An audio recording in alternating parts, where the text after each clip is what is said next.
નમસ્કાર વિદ્યાર્થી મિત્રો, આપણે ધોરણ 12 કોમર્સમાં અભ્યાસ કરી રહ્યા છીએ પ્રકરણ 5 ભાગીદારનો પ્રવેશ.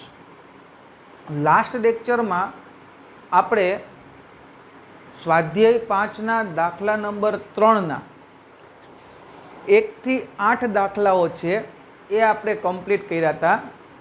આજે આપણો લેક્ચર નંબર 5 છે. ટોટલ 4 લેક્ચરમાં આપણે 1 થી 8 ટૂંકા દાખલા કમ્પ્લીટલી અભ્યાસ કરી લીધો. આજે આપણે 9મા દાખલાની શરૂઆત કરવા જઈ રહ્યા છીએ. જોકે 9મા દાખલાની શરૂઆત તો આપણે લાસ્ટ લેક્ચરમાં કરી જ દીધેલી છે અને 9મો દાખલો જે છે એ 9મા દાખલામાં મેં તમને થોડીક રકમની તારવણી શીખડાવી હતી કે A, B અને C A, B અને C 4:3:3 પ્રમાણમાં નફો નુકસાન વેચતા ભાગીદારો છે, બરાબર. અને નવો ભાગીદાર જે આવે છે એ કોણ આવે છે? D. D ને નફામાં 1/20 ભાગે પ્રવેશ આપે છે. હવે આ જે ભાઈ આવે છે નવા, એમાં D ના ભાગ પૈકી 1/40 ભાગ છે એ ભોગવી લે છે. બાકીનો ભાગ છે એ B અને C સરખે હિસ્સે એટલે કે 1:1 પ્રમાણમાં ભોગવશે.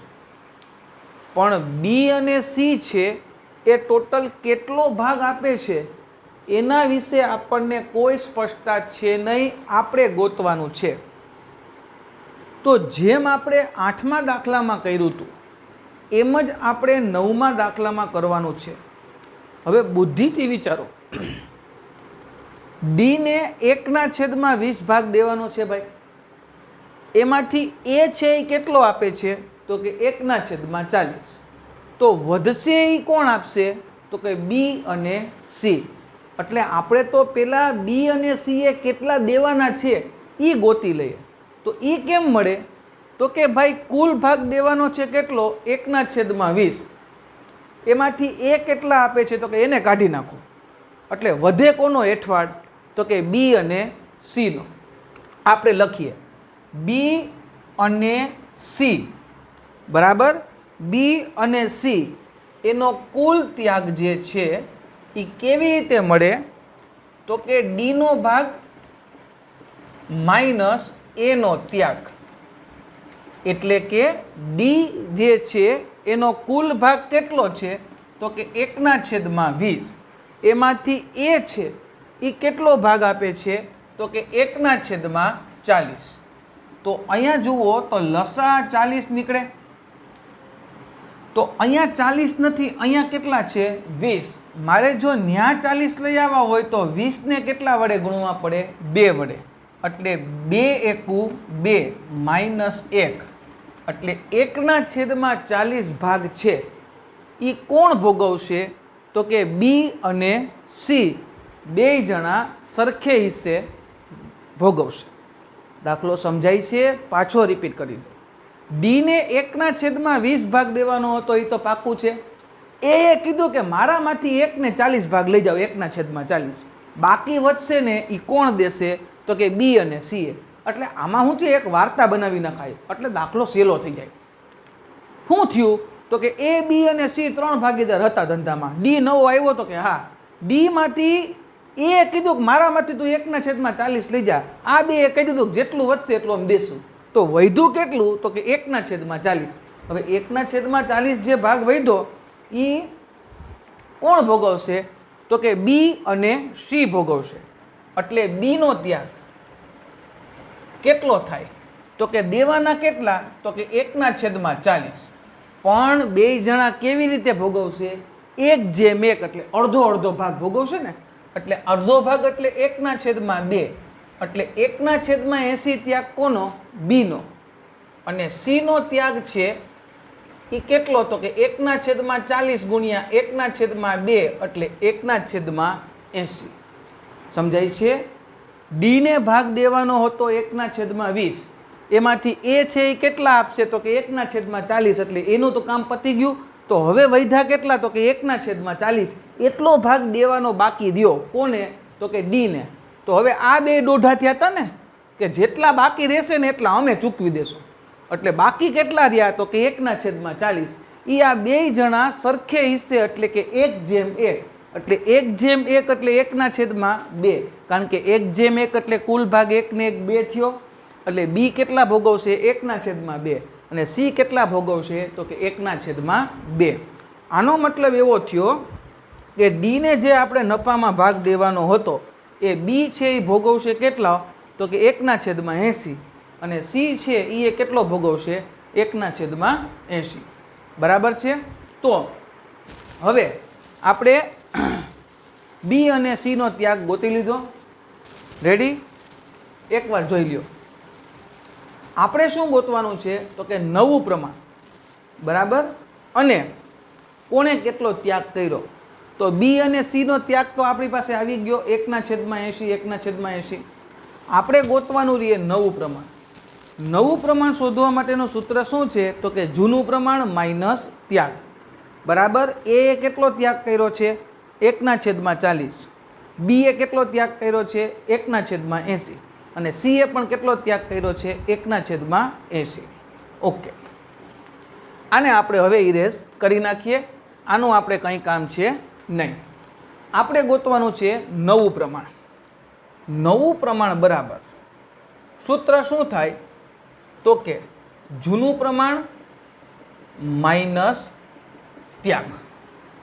સૌથી પહેલાં આપણે વાત કરીએ કોની? એની. 4/3/3, એટલે 4 ને 3 7 ને 3 10, એટલે કુલ ભાગ તો 10 થયો. હવે આપણે પહેલાં કોની વાત કરીએ છીએ? એની. એનો ભાગ કેટલો? 4. કુલ ભાગ કેટલો તો કે 10, માઇનસ એનો ત્યાગ આપણને રકમમાં આપ્યો જ તો 1/40. મારે બધાયના છેદમાં 40 લખવા છે, પણ બગીચો નથી, એકાઉન્ટ છે.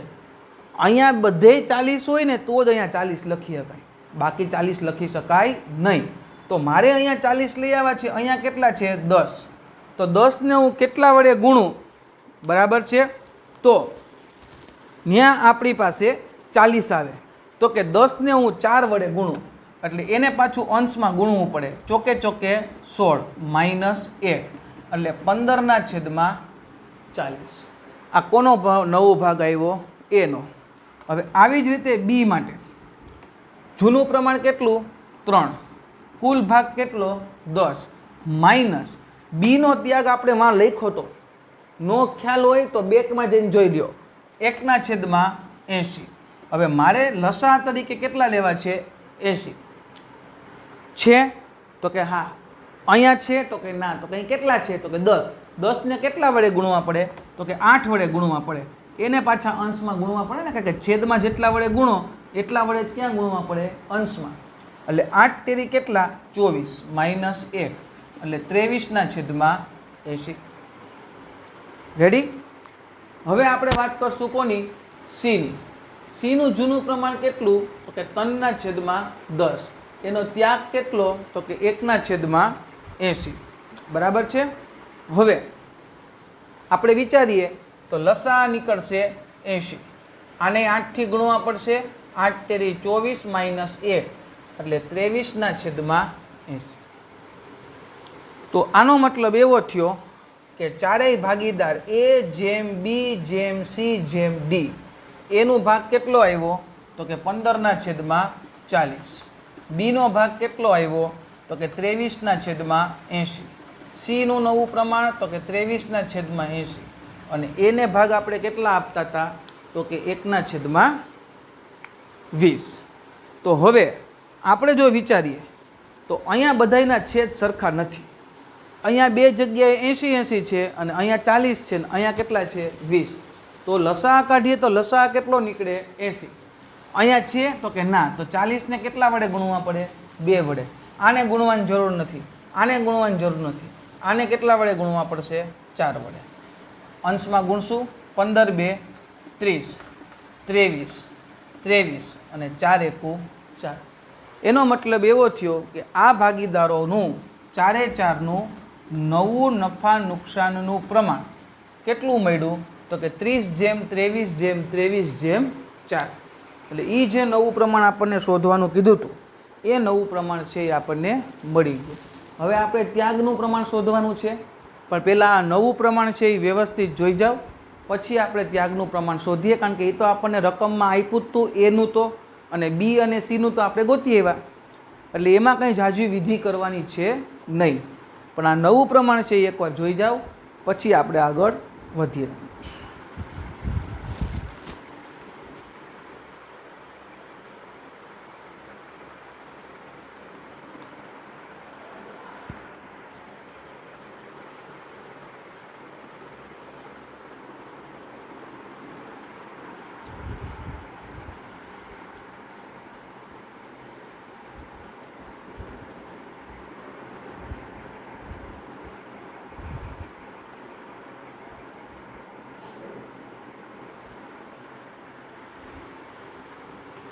ઓકે, હવે આપણે ત્યાગનું પ્રમાણ શોધવાનું છે. શું ગોતવાનું છે તો કે ત્યાગનું પ્રમાણ. કોનું તો કે A/B/C. એનો ત્યાગ આપણને રકમમાં આપ્યો હતો કેટલો 1/40. બીનો ત્યાગ આપણે ગોતી આવ્યા 1/80. સીનો ત્યાગ આપણે ગોતી આવ્યા 1/80. ખૂણામાં આપણે લખ્યો તો યાદ હોય તો સ્કીપ કરીને જોઈ લેવું ખાસ. અહીંયા બે પાસે 80 છે, આની પાસે 80 નથી, તો 40ને કેટલા વડે ગુણવા પડે? 2 વડે ગુણો તો 80 થાય. એટલે 2 એકુ 2, પાછા અંશમાં ગુણવા પડે કે નહીં? એટલે 2/1/1. કારણ કે આ બેને 80 છે એટલે કે ગુણવાની જરૂર છે નહીં. તો એનો મતલબ એવો થયો કે ભાગીદારોનું નવું નફા નુકસાનનું પ્રમાણ 30:23:23:4 મળ્યું. અને ભાગીદારોનું ત્યાગનું પ્રમાણ છે એ કેટલું મળ્યું તો કે 2/1/1. બરાબર. આ ટૂંકા દાખલાઓ જે છે એ તમને મોટા દાખલાઓમાંય કામ લાગશે અને વિકલ્પોમાંય કામ લાગશે.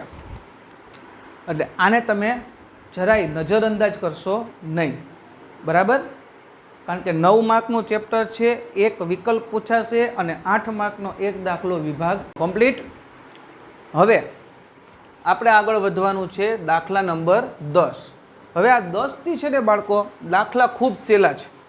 બરાબર. 10, 11, 12 છે એ ત્રણેય સેમ મેથડના છે, અને 13, 14, 15માં આપણે કંઈ ઝાઝું વિચારવાનું છે નહીં. એટલે અહીંથી દાખલાઓ છે એ ટૂંકા દાખલા આપણા માટે સહેલા બનશે. આપણે ટોટલ 4 અલગ અલગ મેથડથી ટૂંકા દાખલાઓનો અભ્યાસ કર્યો. મેથડ વાઇઝ આપણે દાખલાઓ છે એ આપણે ગણ્યા. ચાલો હવે આપણે શરૂ કરવા જઈ રહ્યા છીએ દાખલા નંબર 10. દાખલા નંબર 10 છે એમાં આપણને શું કહે છે, પેલા રકમ નિરાતે સમજજો, બહુ સહેલો દાખલો છે કે A અને B 3/1ના પ્રમાણમાં નફો નુકસાન વેચતા ભાગીદારો છે. A અને B 3/1ના પ્રમાણમાં નફો નુકસાન વેચતા ભાગીદારો છે. એટલે 3 ને 1 કુલ ભાગ 4 થયો. એટલે બુદ્ધિથી વિચારો તો A અને B 3/4 અને 1/4 ભાગે નફો નુકસાન વેચતા ભાગીદારો છે. હવે સમજો, C ને તેઓએ નફામાં નવા ભાગીદાર તરીકે દાખલ કર્યો. એટલે નવો ભાગીદાર કોણ આવે છે તો કે C. પણ C ને કેટલો ભાગ આપવાનો છે એ આપણને ખબર નથી. આપણે આવો એક દાખલો ગણી ગયા, તમને યાદ હોય તો, કે આ બે જણા જેટલો ત્યાગ કરશે એટલે એ બે જેટલું ગુમાવે એટલું આને મળે કે નહીં. બહુ પ્રેક્ટિકલ વિચારો. નવો ભાગીદાર જ્યારે ક્યારે પણ ધંધામાં આવે ત્યારે જૂના ભાગીદારને ગુમાવવાનો વારો આવે. કારણ કે નફો છે એ સ્વાભાવિક વાત છે કે શું થવાનો છે, ઘટવાનો છે. એટલે સીને નફામાં કેટલો ભાગ આપવો એ આ લોકોએ આપણને રકમમાં કીધું નથી. પણ હા, એણે એવું કીધું છે કે એને તેના નફાનો ભાગ 1/3 અને બી છે એ એના નફાનો 1/4 ભાગ છે એ સીની તરફેણમાં ત્યાગ કરશે. આપશે એમ નથી કીધું, એના તરફેણમાં ત્યાગ કરશે. તો ખરેખર કુલ ત્યાગ છે એ આપણે ગોતવો પડે. તો કાંઈ નવીન નથી, આપણે ગોતીએ એનો ત્યાગ. એનો ભાગ કેટલો? 3/4.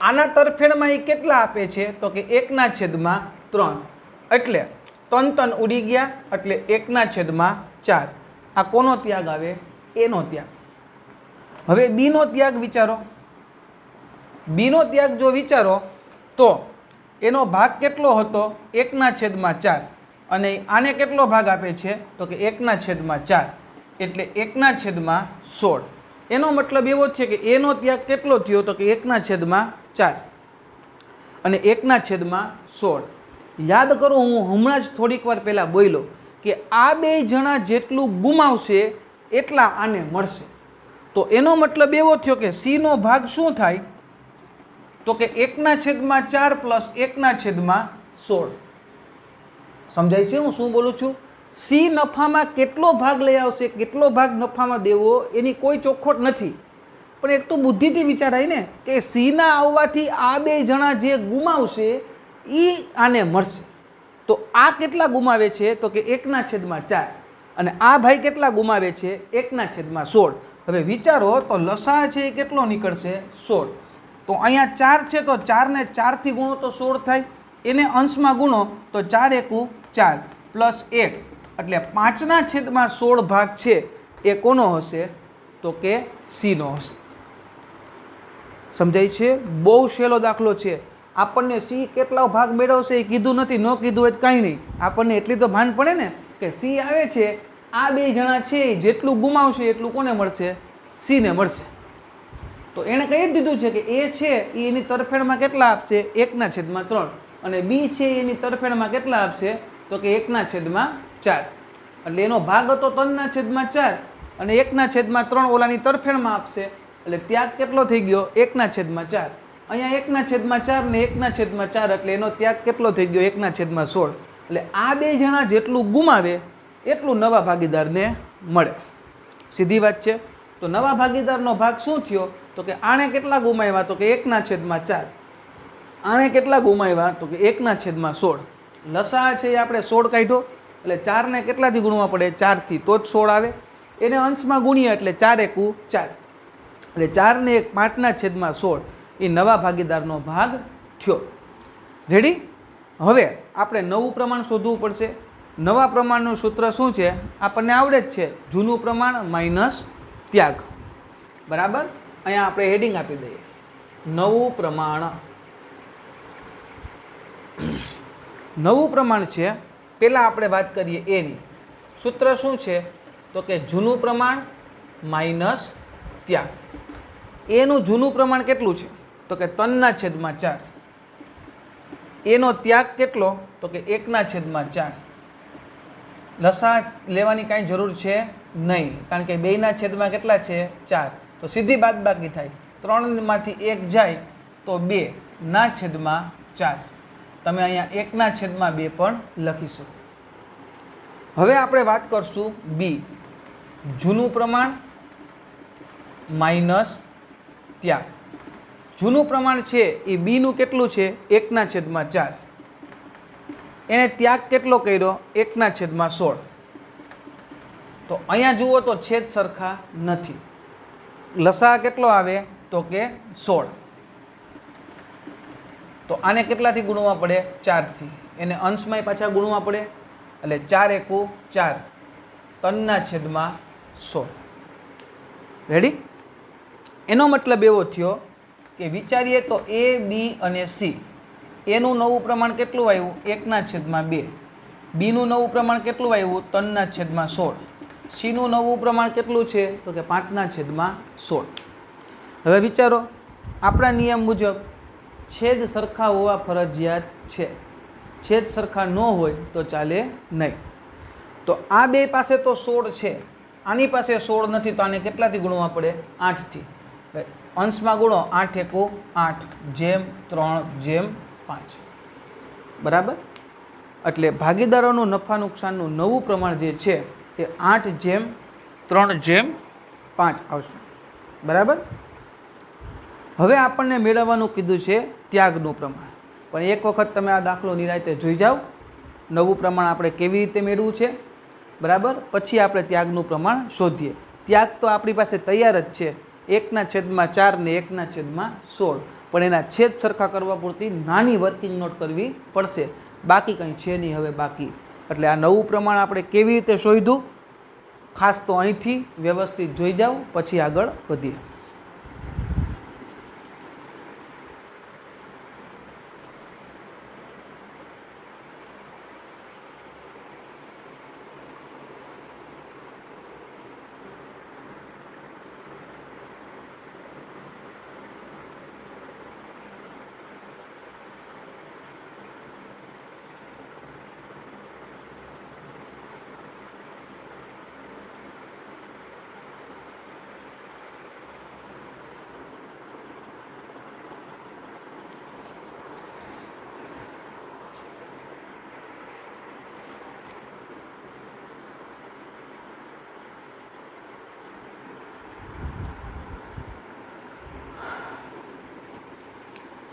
કમ્પ્લીટ.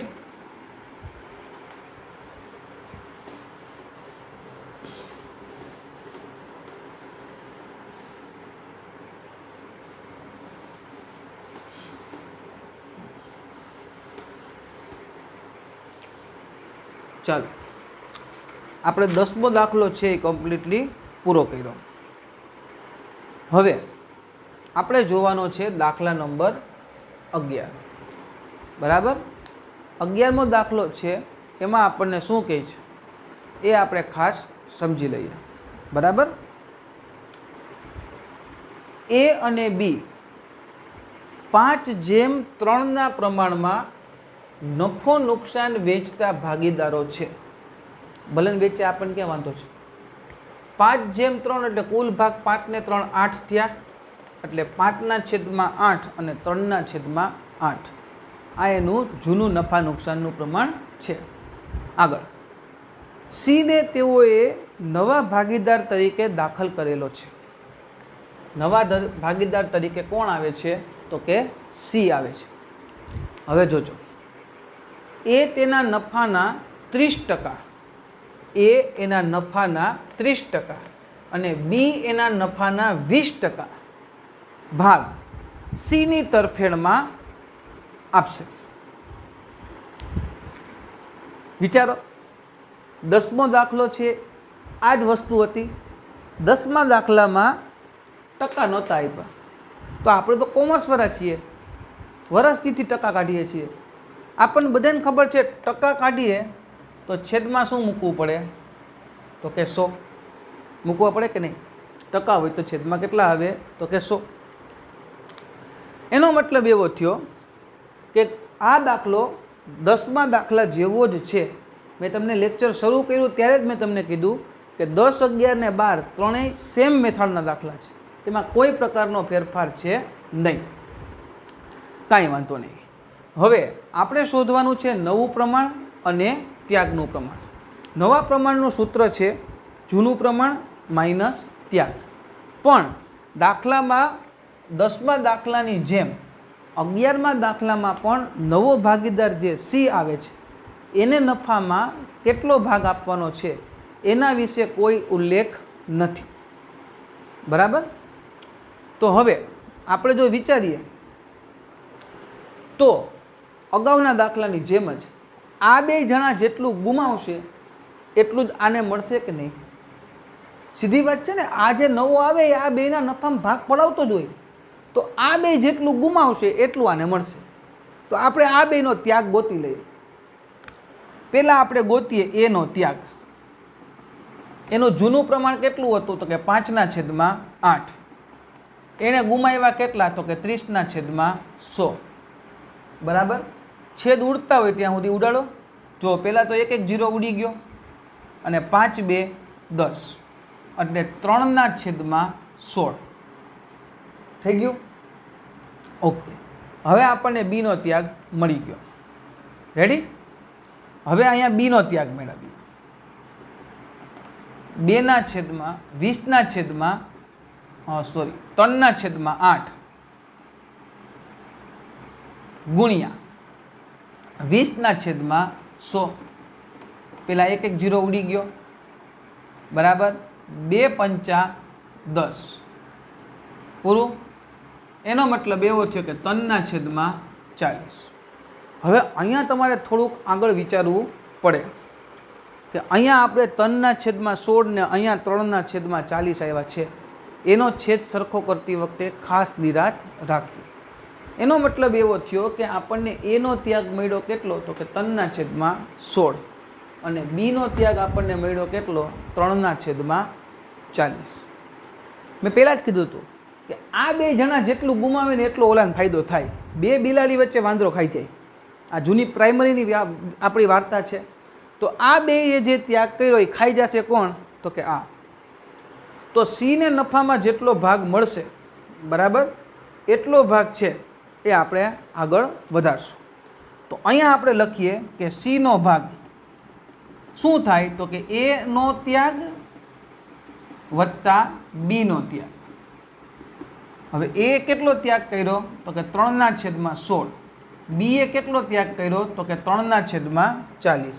16 અને 40નો લસા કાઢો તો 80 આવે. આવડે કે લસા કાઢતા? પ્રાઇમરી યાદ કરો. 16 અને 40 લસા કાઢ્યા, 2 8 16 અને 20 2 40, 2 4 8 અને 10 2 20, 2 2 4 અને 2 5 10, 2 1 2, 5 5 એમને. હવે 5 થી ભાગ હાલશે એટલે 1 1 આવ્યા, છેલ્લે 1 1 આવી જાય, દાખલો પૂરો. પરાણે 1 1 ન લઈ આવવાના હોય. 5 2 10 2 20 2 40 2 80. એનો મતલબ એવો થયો કે 16 અને 20 છે એનો લસા છે એ કેટલો આવશે, 80. એટલે જ આપણે કહીએ છીએ ને કે જૂનું જે ભણ્યા છો એ પાયો છે એ કોકદી કામ આવે, બરાબર. 11મું વ્યવસ્થિત કોમર્સમાં ભણ્યા હોય તો 12મામાં આમનું બનાવવામાં ખતવણી કરવામાં પ્રોબ્લેમ થાય નહીં. તો આ પાયો છે એ આપણને જુઓ કામ લઈ ગયો. એનો મતલબ એવો થયો કે 16 અને 40નો લસા છે એ કેટલો આવશે, તો કે 80 આવશે. હવે 16 છે ત્યાં 80 લઈ આવવા માટે 5 થી ગુણવા પડે, અને 40 છે ત્યાં 80 લઈ આવવા માટે કેટલાથી ગુણવા પડે, 2 થી. એને અંશમાં ગુણો, આને અંશમાં ગુણો, 5 તેરી 15 અને 3 2 6 એટલે 15 ને 6 21/80. આ સીનો ભાગ થયો. એટલે સી જે નફામાં આવે છે ભાગીદાર તરીકે, એનો ભાગ છે એ કેટલો થશે, 21/80. હવે આપણે શોધીએ નવું પ્રમાણ. નવું પ્રમાણ બરાબર જૂનું પ્રમાણ માઇનસ ત્યાગ. એની વાત કરીએ. એનું જૂનું પ્રમાણ છે એ કેટલું છે, તો કે 5/8. એ ત્યાગ કેટલો કર્યો છે, 3/16. આ 16 છે, અહીંયા 8 છે, એટલે લસા 16 લઈએ, એને અંશમાં ગુણીએ તો 5 2 10 એટલે 7/16. 10માંથી 3 જાય તો કેટલા વધે, 7. હવે બીની વાત કરીએ. બીનું પ્રમાણ કેટલું છે, તો કે જૂનું પ્રમાણ 3/8. બીનો ત્યાગ કેટલો, 3/40. અહીંયા 40 છે એટલે લસા કેટલો લેવો પડશે, 40. આને કેટલાથી ગુણવા પડે, 5 થી. એટલે 5 તેરી 15, 12/40. એનો મતલબ એવો થયો કે સીનો નવો ભાગ આવ્યો 21/80, એનો નવો ભાગ આવ્યો 7/16 અને બીનો નવો ભાગ આવ્યો 12/40. પણ જુઓ તો બધાયના છેદ આડા આવડા છે, એ છેદને પહેલાં સીધા કરવા પડશે. રેડી? પણ 10મા દાખલા જેવો જ કાર્બન કોપી દાખલો છે, છતાંય એકવાર જોઈ જાઓ 2 મિનિટ, પછી આગળ વધીએ.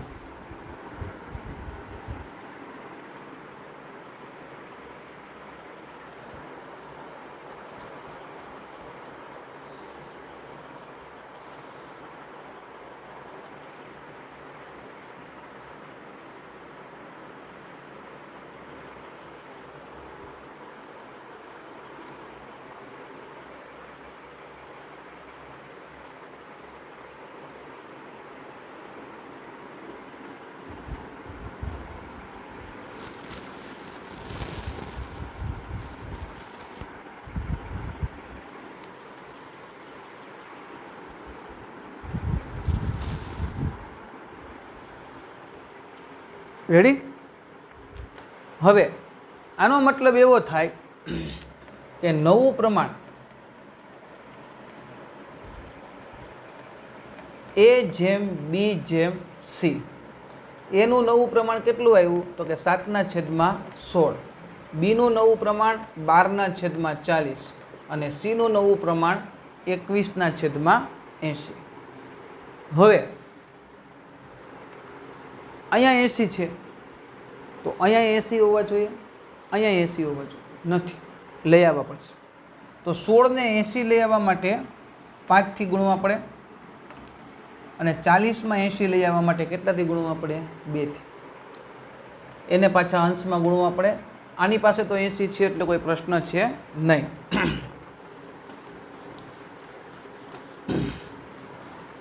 એનો મતલબ એવો થયો કે 7×5 = 35, 12×2 = 24 અને 21.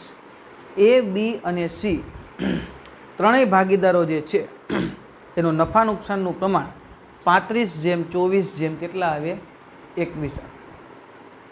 એટલે આપણને જે પહેલો પ્રશ્ન પૂછ્યો છો કે નવા ભાગીદારોનું નફા નુકસાનનું નવું પ્રમાણ શોધો, એ આપણે ગોતી દીધું. હવે આપણે મેળવવાનું હોય છે દર વખતે ત્યાગનું પ્રમાણ. A અને B આ બેએ ત્યાગ કર્યો 3/16 અને B એ ત્યાગ કેટલો કર્યો છે તો કે 3/40. હવે 16 અને 40 નો લસા આવે 80. એટલે અહીંયા મારે 80 લઈ આવવા છે અને અહીંયા પણ મારે 80 લઈ આવવા છે. તો 16×5 80 થાય, 40×2 80 થાય, 5×13 15 અને 3×2 6. બેયના છેદ આપણે સરખા કરીએ, બરાબર. તો છેદ સરખા છે એટલે 15/6 આવું થાય. પણ વિચારો તો 15 ને પણ 3થી ભાંગી શકાય અને 6 ને પણ 3થી ભાંગી શકાય.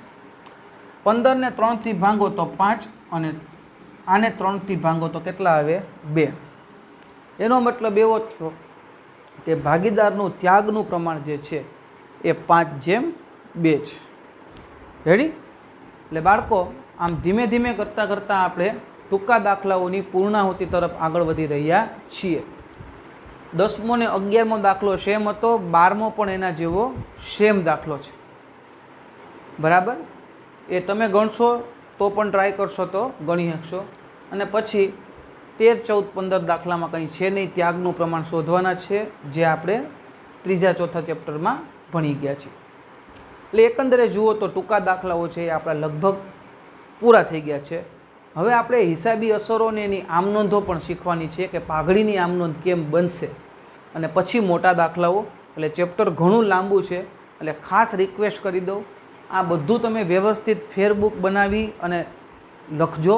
અને તમને જે અસાઇનમેન્ટ મોકલીએ છીએ એકાઉન્ટ અને સ્ટેટના, એ તમે અલગ ચોપડામાં ગણજો.